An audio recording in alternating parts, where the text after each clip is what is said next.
Victoria. Yep, Brendan. Well, Russell, you were quite critical of the players after Saturday. What sort of response have you seen from the team and training since then?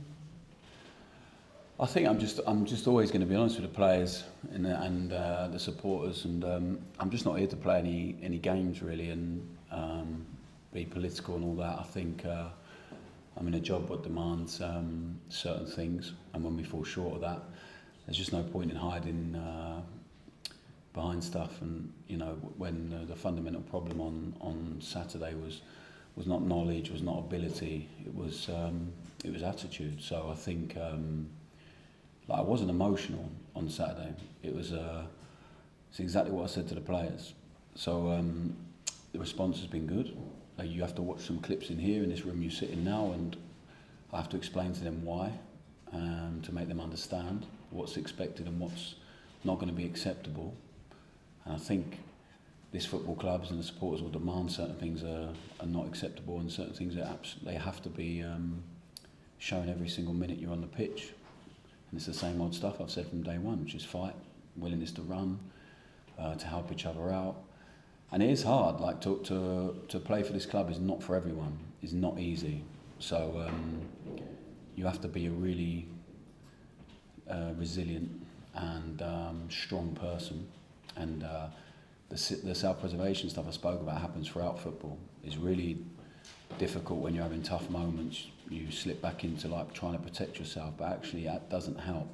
So I have empathy for players when it gets tough, but let's always go back to being really horrible and hard to play against, and we weren't hard enough to play against on Saturday. So that's all it came down to. There was no point in sugarcoating it.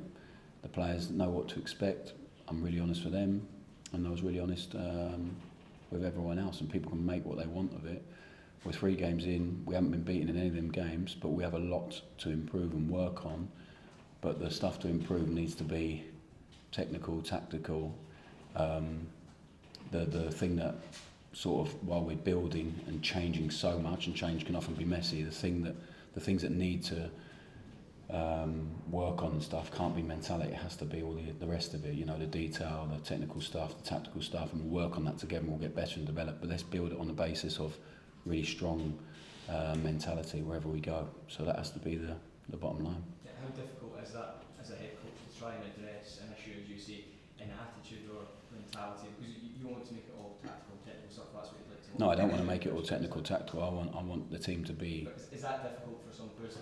Well, I think it's learned behaviour. So learned behaviour and habits. So we need to create better habits throughout the whole team, throughout the whole club, and habits that we can actually rely on when times get tough, rather than the whole piece falling apart and imploding and you know, all of that stuff, which I think is, from when I speak to all the staff and the players, is what has happened before. So we have to create better habits, a better foundation of performance, some principles that are non-negotiable all the time. And I've said that from day one, it doesn't change. So it wasn't emotional about the result. If we'd have won 1-0, I'd have been as unhappy with the performance as I was drawing 1-1.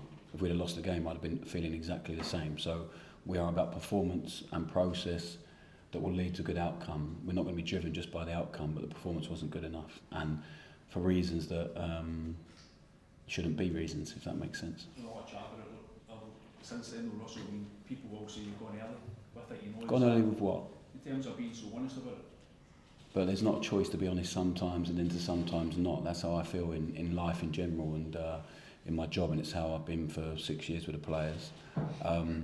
There's been a couple of times when I've done it at previous clubs and never had to do it again. But it's the same conversation with the players, and then when they come in and they look at stuff, I think they understand why I would say it. So it's not an attack on anyone personally. It's about us as a football club being stronger and understanding what we need to actually bring success and to win here. So it's not a contrived thing. It's not like, oh, he's gone early and all this stuff. And I saw, I had a few messages about it, and it's not an attack on anyone personally. It's about making sure we understand as a club, the players, the staff, the supporters, what's acceptable and what's going to help us win. And the stuff that hurt us on Saturday shouldn't be the stuff that hurts us. Russell, if mentality is an issue, you think you need to add more leaders in the dressing room? Yeah, I think we need to create a culture, and we need to develop some leaders that are already here, because I think we have some that are really capable for sure. And yeah, I think we'll be helped if we can maybe add one or two that have really, you know, when you look around and the going gets tough, you can really rely on, and they're there all the time with certain attributes that the courage to take the ball, to run and fight all the time. So I think we knew that at the start. Myself, Kevin, Dan, the gang, the coaching staff. I think it's something we're keen to add to. But also, whilst we're here, we have to develop some leaders that are already in the building and can really. We need to sort of enable them to step forward and help them to lead. Because I think we have some that are really capable. What do you look for in a dressing room leader? Is it about shouting and ranting and raving? Or is No, it it's none of that. It's none of the shouting and ranting and raving and all that stuff. It's about being selfless. I think it's about always, consistency in behaviour and performance and attitude, and the selflessness to help your teammates when the going gets tough. And I think there's people out there and it's not the old school ranting and raving and stuff like that. Even when people do that, I think if they're behind that, actually they're there all the time and they're there for their teammates, then I think that's what we'll look for. When the players were on yesterday, did you see a reaction? Was there one already? I think the lads who trained like beasts yesterday, they were fantastic, and I think maybe some of them sensed an opportunity to play. But honestly, I said to you from day one, they've trained, this is the frustration I think on Saturday, they trained like beasts. We have European games where we had tough moments in first half, they come out together, resilient and fight and run, and then the attitude shifted too much on Saturday the other way, and that's the frustration, because you work so hard for 5 weeks, it's not a long time, to put a certain performance on the pitch, and if that's not going to look quite right, fine, because I don't think anyone expects after 5 weeks for it to look perfect, but come on, let's have a level of application and effort that gets us over the line whilst we're trying to develop something and changing so much. You used the word tough a few times, Russell. Is this tough love for the players? I think they are. I think if they know us by now as a group of coaching staff, that it all comes from a place of love, really, and care for them. We are here, and myself, Gilly, the coaches, we are here ultimately for the players. We're here to win football matches, but as coaches, day to day, we are here to help the players. That's our job, to help them win, to help them develop, to help them improve and understand why, to help them enjoy playing for a club like this, because I don't think too many of them have enjoyed it enough to play for this amazing football club, because it's not always easy. So our job as coaches is not, I don't come out and say that because I want to be ruthless and all that stuff. If they know me as a person, the people that do know me, they know it comes from a place of love and to help them and to want them to be better. So I think when it comes from that place, whatever is said, and if they understand that, then we'll always have a really honest and good conversation about it and why. And I hope they understand who we are by now and what we're here to do. And I really believe they're really trying. And it's just that learned behaviour and that default. And we have to change that a little bit, because they're really good human beings. So they're good people, but the default to try and protect yourself when it gets tough, we need to just shed that a little bit. Do you think to say that the one or two egos that you noticed in the last game won't play tomorrow? So like it depends how you define ego, really. So when I talk about that, it is the self-preservation stuff, and I don't mean it in a bad way. You need a bit of ego and a bit of edge to play at this football club, for sure. To be successful here, to take the ball, to want to show people that you're a good player, you have to have it. So it's not necessarily a bad thing. When I talk about it on Saturday, it's like the looking around when we lose the ball and maybe throwing your arms up at each other and all that stuff. And it's like, no, come on, you don't need to do that anymore. We're going to protect you. We're going to look after you. We'll work through the mistakes together. But they haven't felt enough evidence of that yet on the pitch. We're 3 games in. So to me, I understand it. So it's not about ego in terms of they're throwing their toys at the pram. They've been great, the lads. They're trying everything. It's when the really tough moment goes. So it's not about, we're going to drop 3 or 4 players or 1 or 2 players because of that. It's just we need to put the best team out to run as hard as we possibly can. So tomorrow, if we change the team, it'll be about energy. It'll be about putting a team out that will help us to win that game. And no one, if someone doesn't play tomorrow, it doesn't rule them out permanently at all. So we'll see. Do you get some concerns that what you said might have not the desired effect on certain individuals? Well, I think if it has a detrimental effect on certain individuals, then they're probably not the ones that we want to come on the journey with us. So I think if it has a detrimental effect on you and it hurts you to the point where you feel singled out, then there's probably an issue with you being all in at this place and this club and with us. So I don't have any worry about it being detrimental on the team. Whenever I've questioned any of our teams in the past about attitude, the response has been fantastic. And then the problems have been maybe technical and ability, especially in the Premier League. It wasn't down to attitude or willingness to run from the team at Southampton. They were incredible. It was down to just we didn't quite have enough to be successful. So when I questioned it, we lost 4 games at Southampton early on, because I understand sometimes there's pain in the process when you're trying to change your style of play.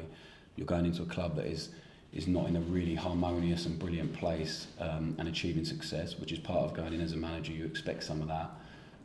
We started great at Southampton in terms of results, but not performances. So in-house, while it looked rosy on the outside in-house, we knew there was some pain to come.